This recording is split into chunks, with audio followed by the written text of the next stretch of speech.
Welcome to Canucks Last Week, where I try to cover everything Canucks hockey in a shorter amount of time than it took for me to calm down after realizing Brock Boeser is regressing. Deep breaths. I'm not calm. Going into their bye week, the Canucks are on a 2-game win streak. That Columbus game was a nice surprise.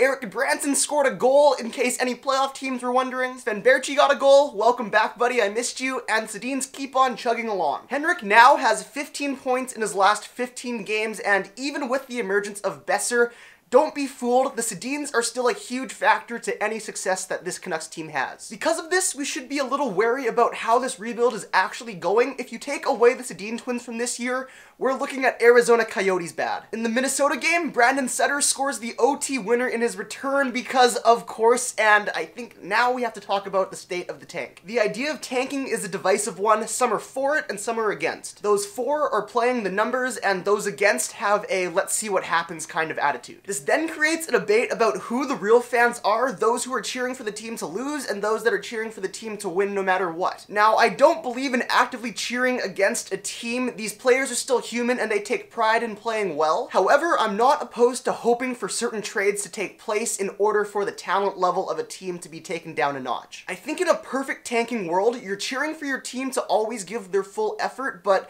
you're also accepting the fact that the talent level isn't quite there and you're ultimately gonna lose more games than you win. I think this is where the Canucks are right now. If they win, it's not the end of the world, as I'm expecting the wins to be far and few between. Just enjoy them, enjoy the Sedin twins, and if the Canucks lose, great, we're one step closer to completing the rebuild. I don't think cheering for or against the Canucks makes you any less of a fan. What I'm really seeing is just passion from both sides. I'm just leaning more towards the tank, as I think that's required in order for this team to make the next step. Like I've said before, guaranteeing a top 5 pick is much more favorable than hoping for a top 3 pick, and then if you don't get it, you're stuck in the 8 to 14s. The next thing I want to talk about are the rumors that Chicago has inquired about Michael Del Zotto. Why they would want him when they just waived Cody Franzen, I don't know. I mean, other than speed, I'm not quite sure what else Michael Del Zotto brings to the table. He hasn't looked great in Vancouver, but maybe they think he can thrive in their systems. I haven't watched Chicago enough, so I don't really know. Also, their left side on defense is much more stable than their right, which also confuses me as to why not just play Cody Franzen, as he's a right shot defenseman, Michael Del Zotto is a left. As far as what I think a return could look like, I'm not quite sure. I'd say Del Zotto's value is somewhere around a 4th round pick, maybe a bit higher. The Blackhawks are also right up against the cap, and the Canucks can retain one more salary as they've already used up their other two in Luongo and Hansen. I can't see the Hawks wanting to trade a good prospect like Henry Jokiharju or Dylan Sikura,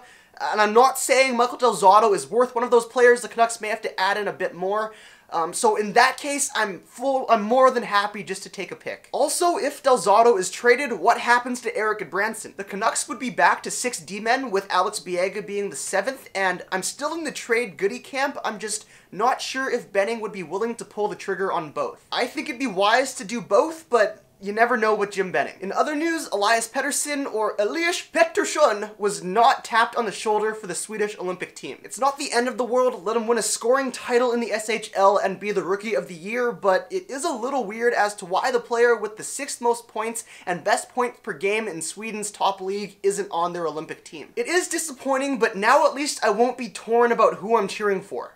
Kazakhstan. I'm kidding, I'll obviously be cheering for the Canucks of seasons past. I mean, Canuck means Canadian, so it makes sense, right? For those of you that don't know what I'm talking about, Team Canada's Olympic roster consists of quite a few ex-Canucks like Lyndon Vey, Mason Raymond, and Derek Roy, just to name a few. Anyway, back to Pettersson. Corey Pronman had him ranked 10th in his top 50 NHL prospects. He has him ranked behind guys like Gabe Vilardi and Robert Thomas, which is interesting to see as I highly respect Corey Pronman's opinion. We both share the same concerns about his skating ability on North American ice, but when your IQ, shooting, and passing ability are all elite, that just makes him a top 5 prospect for me. He also scored 2 goals yesterday, so yeah, there's the Cole Lind effect for you. So now let's talk about Brock Boeser's scoring slump. this is kind of how I feel right now. Since the new year, Boeser has 1 goal and 1 assist in 6 games. But it's not like he hasn't been playing well. Even though he's not finding the score sheet as often as we are accustomed to, he's still committed to playing well away from the puck. I've always thought that his next best skill after his shot was his puck retrieval along the boards, and that's been a huge contributing factor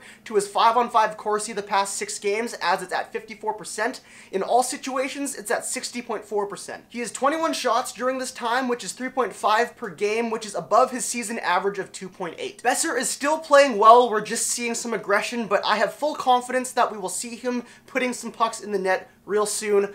Also, if Bo Horvat can come back soon, that would be great. And look at that, I'm calm again and the video is over. So thank you guys so much for watching. I hope you enjoyed the video. If you did, please leave a like. It really helps me out knowing if I'm doing stuff right or wrong. And if you're new to the channel, please consider hitting subscribe and joining us on this magical Canucks journey. See you guys next week.